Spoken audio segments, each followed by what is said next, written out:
história da primeira cura de um leproso feita por Jesus.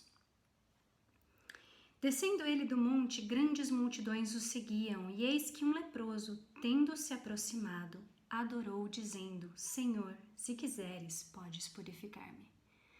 A cura da lepra era muito rara e a condição de viver com lepra era muito difícil.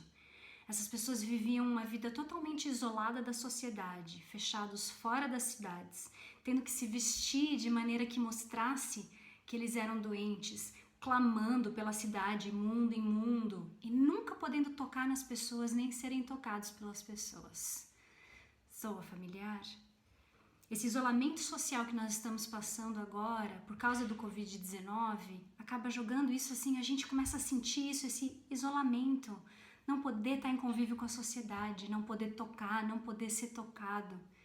Esse homem está vivendo essa vida, ele está completamente isolado da sociedade.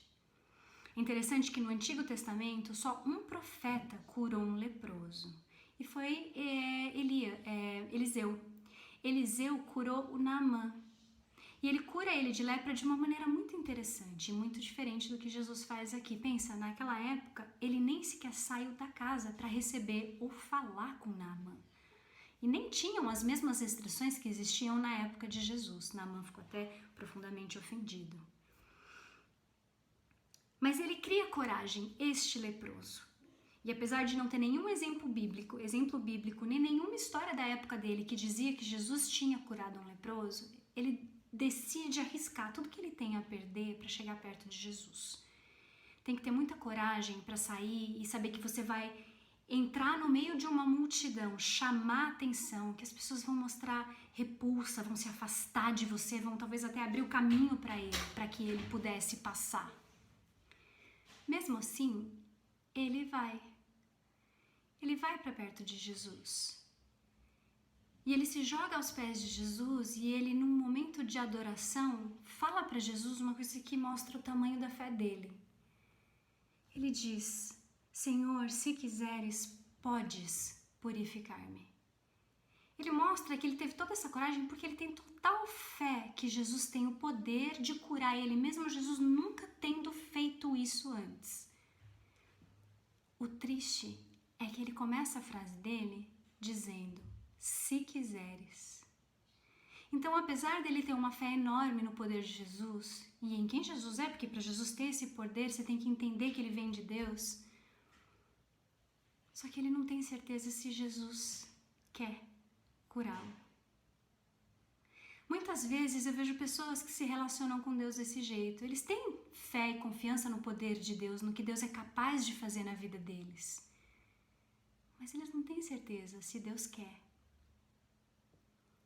Se Deus ama eles o suficiente para dar essas coisas que eles querem, que eles precisam, para cuidar deles de uma maneira perfeita. Será que Deus quer? Jesus responde essa pergunta na fala. E ele não cura só o leproso, mas ele responde dizendo: eu quero. Ele dá para ele aquilo que estava mais faltando na vida dele, a confiança no querer de Deus. Eu quero. E aí ele dá um passo além. Ele toca no leproso.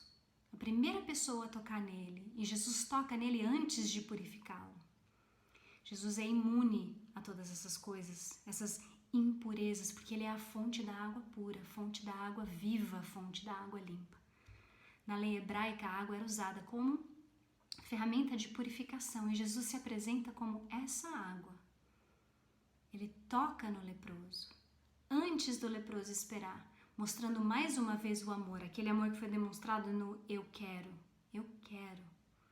Ele toca. E ele diz: ser limpo. São presentes de Deus para esse homem que mal podia acreditar, não só que ele recebeu o que Jesus podia fazer, mas que Jesus queria curá-lo tanto quanto ele queria ser curado. Deus quer cuidar da gente, Deus nos ama mais do que a gente consegue humanamente compreender. Ele está só esperando a gente pedir, ele vai dizer: eu quero cuidar de você, eu quero que você esteja bem, eu quero que você seja feliz, eu quero. Vamos ouvir a voz dele hoje, vamos acreditar não só que ele pode, mas o quanto Ele quer nos salvar. Amém?